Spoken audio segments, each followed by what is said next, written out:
Hello guys, in today's video I'm going to show you how to transfer Notcoin from Telegram wallet to Binance.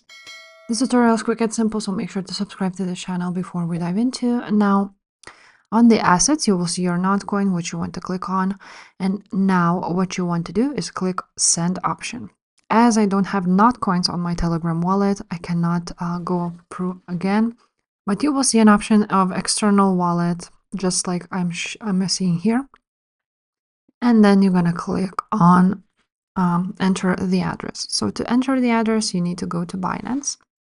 Go ahead to your spot wallet and enter Notcoin. After that, you want to go ahead and click deposit. Choose Notcoin network.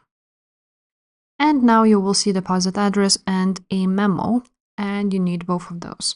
So you're going to copy the deposit address, enter it to your Telegram, and after that, don't forget to copy the memo too.